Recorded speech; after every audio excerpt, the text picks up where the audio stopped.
É isso aí, alunos. Voltamos aqui para a nossa aula 4.2, né? A parte que nós vamos revisar uma parte do que nós vimos durante a aula e, em seguida, eu vou dar um tempinho para vocês fazerem a atividade. Lembrando que nessa aula, põe na tela aí, nessa aula, pessoal, nós vimos, essa aula 4.2, nós vimos leis mendelianas. Para quem não sabe, são primeira lei de Mendel e segunda lei de Mendel, né? São duas leis consideradas aí. A primeira lei de Mendel é a lei do monohibridismo, ou segregação dos fatores. Nessa lei é analisada apenas uma característica, tá bom? Essa característica é formada por um par de fatores que vão se separar na hora da formação dos gametas, tá bom? Então, ela diz respeito a apenas uma característica. Porém, o indivíduo, ele não tem só uma característica, né? Ele tem várias características, que é o que já vai ser a questão da segunda lei. Mas, na primeira lei, nós vimos que ele pegou duas ervilhas, uma verde e uma amarela. Quando ele cruzou essas ervilhas, esses filhos nasceram todos amarelos. Ele ficou tentando, né, saber o que tinha acontecido com o verde. Aí ele pegou dois desses filhos e autofecundou. Ele fecundou um com o outro. E nessa geração, que a gente chama de F2, acabou saindo, né, uma ervilha verde.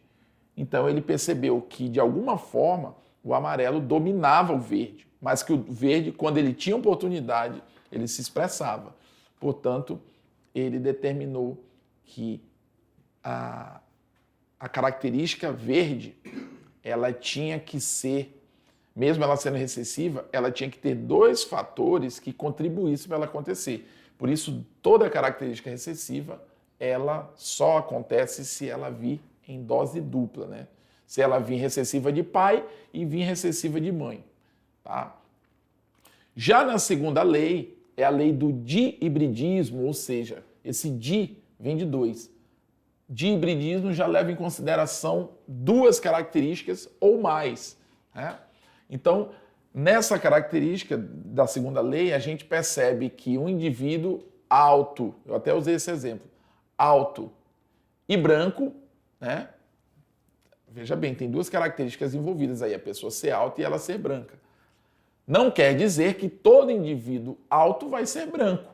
São características independentes que vão se formar ou não nos descendentes desse indivíduo, tá bom? Vai depender da conformidade genética que vai acontecer na hora ali da fecundação, na hora da união dos gametas, tá? Nesse experimento, Mendel já observou a questão das características de ervilhas amarela lisas, que são as de características dominantes, e as verde rugosas, que são características recessivas. Quando ele faz esse cruzamento, todas, a geração F1 aqui, ó, todas vão nascer amarelas e lisas, porém, elas já têm a mistura aqui, ó, Vzão Vzinho, Rzão Rzinho. Quando ele promove essa autofecundação, ou seja, ela com outro indivíduo igual, ele já tem as proporções diferenciadas, ó. Então, a proporção padrão, pessoal, da segunda lei de Mendel, ela vai ser 9 para 3 para 3 para 1. Essa é a proporção padrão da segunda lei de Mendel quando se analisa duas características. Então, a gente vai ter lá, ó, 9 amarela lisa, 3 amarelas rugosas, 3 verdes lisa e uma verde rugosa. Esse 9 para 3 para 3, veja bem, se cair aí no Enem, te cobrar de alguma forma, em alguma prova, essa é a proporção, tá bom? Então, basicamente, durante a aula nós vimos os princípios da primeira e da segunda lei de Mendel, tá? Só fixa que a primeira lei de Mendel é a lei da segregação dos fatores e a segunda lei é a lei da segregação independente dos fatores, tá bom? Vamos agora, eu vou te dar um tempo aí para tu fazer a tua atividade e em seguida a gente volta corrigindo e discutindo algumas questões, tá? Vamos lá.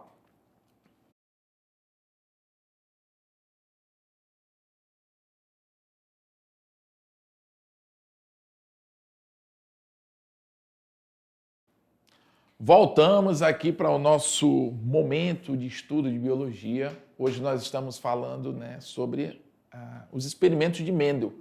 Esse cara que é considerado o pai da genética moderna, né? A partir dos estudos de Mendel foi possível se dar o start para muitos outros estudos que vieram a desvendar questões de hereditariedade. O que é hereditariedade? É a transmissão de dados genéticos entre pais e filhos. É por isso que você é parecido com seu pai, é por isso que você é parecido com a sua mãe.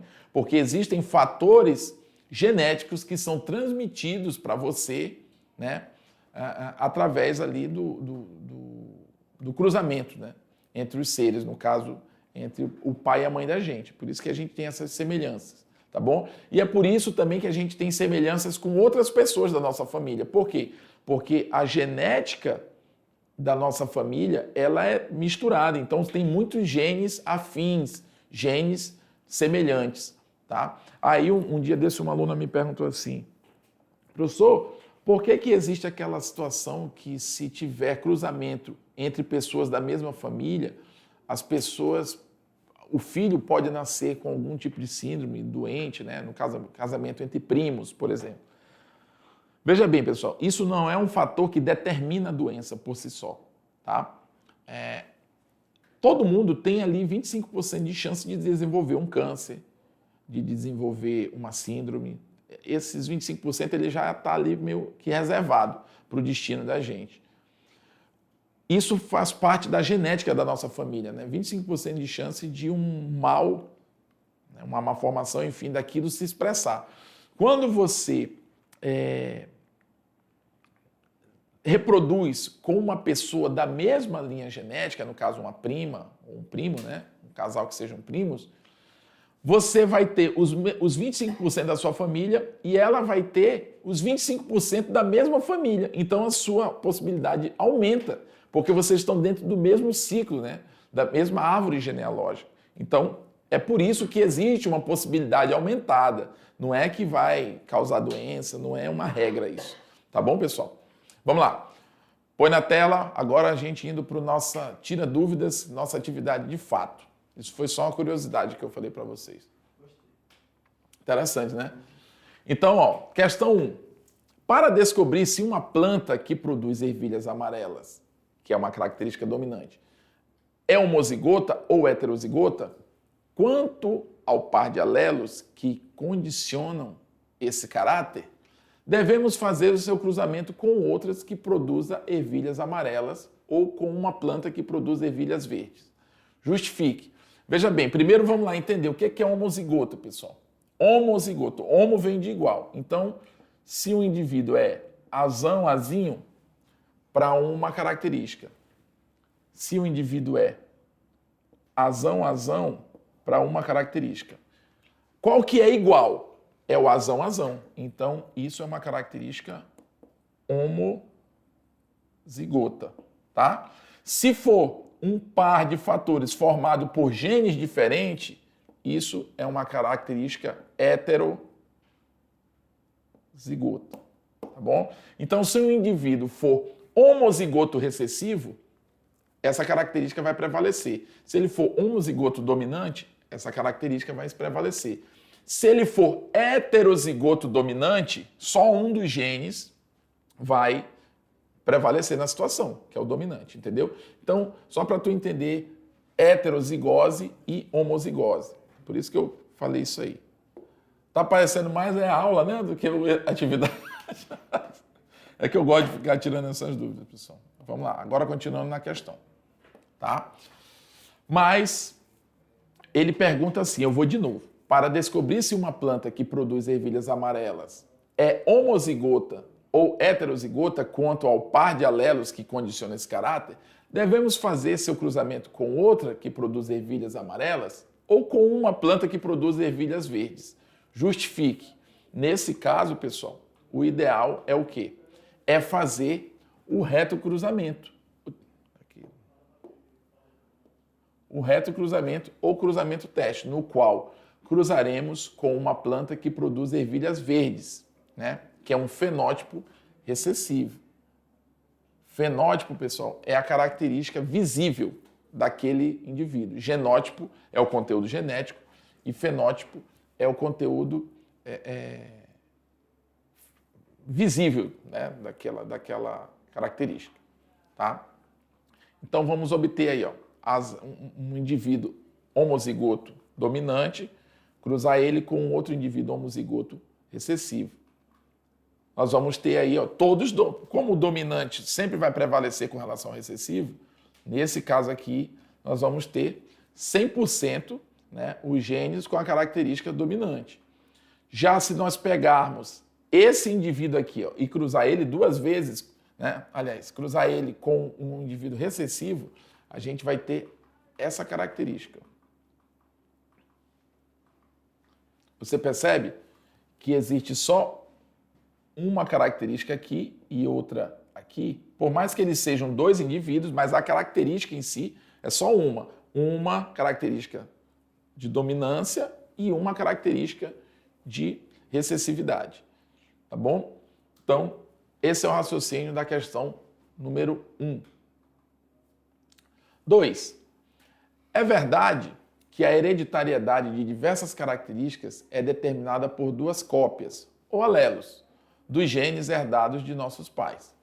Segundo esse ponto de vista, se um casal com olhos castanhos quisesse ter uma criança com olhos azuis, tanto o homem quanto a mulher teriam que apresentar uma cópia do gene. Para o casal em questão ter um filho com olhos claros, seu genótipo deve ser, né? Vamos lá. Vamos botar as opções aqui. Nós temos a opção A, ele homozigoto dominante, né? Ou seja, como se fosse de pai e mãe. Né? Os dois indivíduos são puros, né? Bzão, Bzão. Na alternativa B, nós já temos aí o cruzamento entre dois heterozigotos. Né? Na C, a gente tem um heterozigoto dominante e um homozigoto recessivo. Né? Na D, a gente já tem um homozigoto dominante e um homozigoto recessivo, que nesse caso o dominante ia tomar conta da situação, não tem chance para o recessivo nesse caso. E na questão E, só vai dar a característica recessiva, só existe essa possibilidade. O que a gente vai fazer? A gente vai pegar o pai e a mãe e fazer esse cruzamento, tá bom? Então, esse Bzão, vamos lá, eu vou fazer para cima, ó. Bzão com Bzão, tá aqui. Bzão com Bzinho, tá aqui. Agora vamos para o outro B. Bzinho com Bzão, vai ficar Bzão, Bzinho, né? A gente sempre coloca o recessivo, o dominante na frente. E esse aqui, ó, Bzinho com Bzinho. Ou seja, numa proporção, 75, em 100%, né? 75% seriam dominantes, né? Para a característica de olhos azuis. E 25% seriam recessivos, né? A chance de nascer com o olho da outra característica lá que está lá na questão, castanho, né? Exatamente, 25% dos olhos castanhos. Então, você percebe que, mesmo nesses 75% aqui, ó, os olhos azuis prevalecem, mas o castanho está presente aqui, ó. Ele não sumiu da situação. Num cruzamento posterior desse indivíduo com outra pessoa, essas possibilidades vão acontecer novamente de sair um indivíduo recessivo. Né? Então, portanto, o casal deve ser heterozigoto, pois dessa forma há uma chance de 25% de um filho herdar as duas cópias recessivas, né? Que é o Bzinho, Bzinho, e, portanto, ter olhos azuis. Aí agora aqui, pessoal, isso aqui é interessante. Ó. Quando você tem isso aqui que eu estou falando, 3 indivíduos vão ser característica dominante e um indivíduo vai ser 25%, né? Vai ter a característica recessiva. Quer dizer, então, que para nascer um indivíduo com a característica Bzinho, Bzinho, você tem que ter 4 filhos? Será que você acha que é assim? Não, pessoal, não quer dizer aqui, ó, o primeiro filho é dominante, o segundo é dominante, o terceiro é dominante e o quarto vai ser recessivo. Não quer dizer isso. Quer dizer que em cada filho que você tiver, no caso aqui, em cada filho que esse casal tiver, existe 25% desse indivíduo ser recessivo para uma determinada característica. Entendeu? Não quer dizer que só o quarto filho vai ser, que é porque ele está aqui, ó, ele é o quarto, só ele vai ser o 25%. Não. Em cada gravidez existe 25% de chance de nascer o recessivo e 75% de chance de nascer o alelo dominante, a característica dominante. Entendeu? Vamos lá, põe na tela. Seguindo aqui o baile, então no gabarito é a letra B. Esses pais são heterozigotos dominantes. 3. Observe a figura que representa o cruzamento entre ervilhas puras. Né? Quando a gente diz puras, é quando ele é dominante, homozigoto dominante para todas as características ou homozigoto recessivo para todas as características. Ele é puro, ele é tipo pedigree, tá bom? Então, dessa geração vai obter esses gametas, ó, Rzão Y, né? E esse aqui, ó, Rzinho Y. É daqui que está vindo esses gametas, tá? Vai gerar esse genótipo aqui na geração F1. Tá? Na F2, explique qual será a proporção das sementes verdes rugosas. Lembra que eu falei ainda há pouco, até na revisão, eu enfatizei essa proporção. Aqui a resposta veio primeiro do que a imagem. Ah, ladrão! Eu apertei, a resposta veio antes da explicação. Então, aqui, ó, a proporção, pessoal, resumindo, é sempre essa aqui, ó. Vocês percebem que a gente está levando em consideração duas características, né? A questão dela ser verde rugosa, verde e dela ser amarela lisa, né? Ou ser verde rugosa, são duas características. Tá? Então, resumindo bem, a proporção é 9 para 3 para 1. A cada característica vão ter esse tanto de representantes dentro desses cruzamentos. Isso aqui a gente viu bem durante a aula. A resposta já veio, já me lascou. Já não... Vamos lá, pessoal. Questão número 4. Um geneticista está estudando os padrões de herança genética em uma espécie de planta. Ele realiza um cruzamento entre duas plantas, uma com o genótipo, né? Você percebe aqui que cada par de fatores ele vai ser responsável por uma característica. Homozigoto dominante, é tudo dominante essas características. E a outra com genótipo recessivo, mas sempre em duplo. Cada característica tem uma dupla. Homozigota recessiva. Considerando que os genes estão em locus independentes, ou seja, em locais independentes, quantos tipos diferentes de gametas deverão ser formados pelos descendentes desses cruzamentos? Vamos lá. Então, a gente tem o genótipo homozigoto dominante, o genótipo homozigoto recessivo. A partir do momento em que você vai ligando esses indivíduos, o cruzamento desses dois genótipos vão acontecer da seguinte forma. Descendentes. Olha aqui, ó, heterozigotos, mas todos dominantes. O que ele fez aqui? Ó? Esse Azão com esse Azinho, esse Bzão com esse Bzinho. Entendeu? É só para você entender. O Czão com Czinho, o Dzão com Dzinho. É isso que aconteceu aqui. Ele gerou, mesmo eles sendo dominantes, mas quando eles cruzam a planta 1 com a planta 2, ele acaba gerando essa mistura. A característica da planta 1, ela domina, mas em compensação ela já passa a ter, como par de cada fator, ela passa a ter um gene dominante. Então, entendeu? Então, para determinar quantos tipos diferentes de gametas um descendente pode formar, precisamos considerar todas as combinações possíveis, tá? E para calcular o número total dos tipos de gametas, utilizamos a fórmula 2N. No caso aqui, N ele é um número de pares de alelos, né, que a pessoa tem. Então, neste caso, como temos 5 pares de alelos heterozigotos, aqui, ó, a fórmula será 2 elevado à quinta, que no caso vai ser 32. Portanto, um descendente desse cruzamento deverá formar 32 tipos diferentes de gametas. Ok? Vamos para a última questão. Corpo ideal e corpo real são conceitos diferentes que definem as características da estrutura física do corpo humano.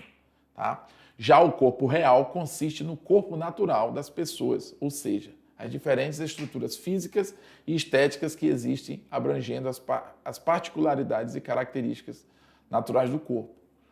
A indústria da moda é uma das principais impositoras da ideia do corpo ideal, conceito que é amplamente difundido através da mídia, principalmente em filmes, programas de televisão e etc. As pessoas se submetem a diversas alternativas em busca de corpo ideal, desde dietas alimentares até cirurgias plásticas. Aí vem duas perguntas, né? Alternativa A. A tentativa de enquadrar o corpo do padrão de beleza altera que tipo de característica no indivíduo? E a B. Quais os impactos psicológicos sociais a busca pelo corpo perfeito pode causar? Bom, pessoal, na A tentativa, né, de enquadrar o corpo num determinado padrão é a busca, está dentro da questão fenotípica, aquilo que os outros veem na gente, né? Então, a busca por esse padrão ideal provoca alterações fenotípicas, tá? Ou seja, é aquilo que se expressa no seu corpo. Mas isso não é genético.